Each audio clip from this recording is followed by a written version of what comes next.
রাখির দিন সকাল সকালই স্নান টান করে আগে চলে গিয়েছিলাম গপুর কাছে, গপুকে রাখি পরাতে। তারপরেই চলে গিয়েছিলাম দাদুর কাছে।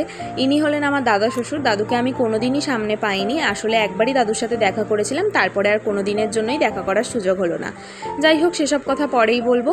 তো গত বছর থেকে আমি দাদুকে রাখি পরাই, আমার খুব ইচ্ছে দাদুকে রাখি পরানোর, আর আমি এইভাবেই পরাই। রাখিটা দুটো দিক কেটে নিয়ে আঠা দিয়ে আমি দাদুর হাতের কাছটায় বসিয়ে দিই। আমার তাতেই বেশ ভালো লাগে, মনে হয় সত্যি আমি সামনাসামনি পেরেছি দাদুকে রাখি পরাতে। আর তারপরেই বাড়ি যাওয়ার জন্য আমি তৈরি হয়ে নিয়েছিলাম। দেখো, ব্যাগ ট্যাগ মিষ্টি টিষ্টি সব কিছু নিয়ে আমি রেডি, আর চলেও এসেছি বাড়িতে। এটা হলো আমার ভাইয়ের রাখি, যেটা আমি ভাইয়ের জন্য কাস্টমাইজ করে বানিয়েছিলাম। তো এখানে এসে মিষ্টিগুলো দেখে ওর কতটা লোভ লাগছিলো আমি জানি না, তবে আমার প্রচণ্ড লোভ লাগছিলো, কারণ আমি মিষ্টির একেবারে পোকা যাকে বলা যায়। তো যাই হোক, আমি জানি ভাই হয়তো এখান থেকে আমাকে একটু হলেও ভাগ দিতে পারে। তারপরে আমি রাখিটা পরিয়ে দিলাম, একটুখানি মিষ্টি মুখ করিয়ে দিলাম। তবে সব কিছুর পরে একটাই মিস করে গেলাম, পাটা ওর দিকে এগোতে পারলাম না প্রণামের জন্য, কারণ